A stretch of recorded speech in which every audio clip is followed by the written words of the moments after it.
কিভাবে beauty Blender clean করব, সবারই মনে একটা প্রশ্ন থাকে। তো এখানে আমি দেখিয়ে দিচ্ছি কিভাবে বিউটি ব্লেন্ডার ক্লিন করব।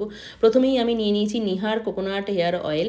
হেয়ার অয়েলগুলো দিয়ে ভালো করে ব্লেন্ডারগুলো চুপে চুপে আমি এখানে ফাউন্ডেশনগুলো দেখাচ্ছি বেরোচ্ছে কীভাবে।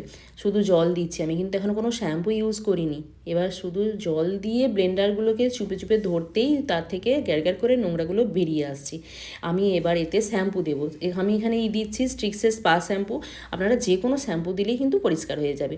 এইভাবে একবার নয়, দুবার নয়, তিনবার নয়, 5 থেকে 6বার আমি এখানে শ্যাম্পু ইউজ করেছি। জল দিচ্ছি, ভালো করে চুপে চুপে শ্যাম্পু দিচ্ছি, দিয়ে আবার তাতে মানে জলটা ফেলে দিয়ে আবার করছি। এইভাবে আমি 5 থেকে 6বার শ্যাম্পু জল পাল্টে পাল্টে পাল্টে পাল্টে আমি ব্লেন্ডারগুলো ক্লিন করেছি। দেখে নিন কতটা, মানে এখনও পর্যন্ত কতটা এখনও রয়েছে, নোংরা রয়ে গেছে। আর ব্লেন্ডার কখনো খুব বেশি প্রেসার দেবো না, তাহলেই কী হবে, খুব সফট তো ব্লেন্ডারগুলো। ওই যে ক্র্যাকগুলো এসেছে ব্লেন্ডারে আমি ঘুরিয়ে ঘুরিয়ে দেখাচ্ছি। তো ব্লেন্ডারে এইভাবে এই যে একটা দাগ এসেছে। হ্যাঁ, এগুলো কিন্তু খুব বেশি প্রেসার দিয়ে চুপে চুপে পরিষ্কার করার জন্য এগুলো এসে যায়। এই যে আমার ব্লেন্ডারটা পরিষ্কার হয়ে গেছে। এবার আমি কী করে বুঝবো? এই যে শুধু শ্যাম্পুর ফেনাটাই বেরোচ্ছে, কোনো কিন্তু জলটা আর নোংরা হচ্ছে না। তো এবার বোঝা গেল যে আমার ব্লেন্ডারগুলো ক্লিন হয়েছে ভালোভাবে। ভালো করে হাতে করে চিপে চিপে টিপে টিপে নিকড়ে জলগুলোকে বার করব। করার পর আমি একটা শুকনো টাওয়েলে তার উপরে মেলে দেবো ব্লেন্ডারগুলো।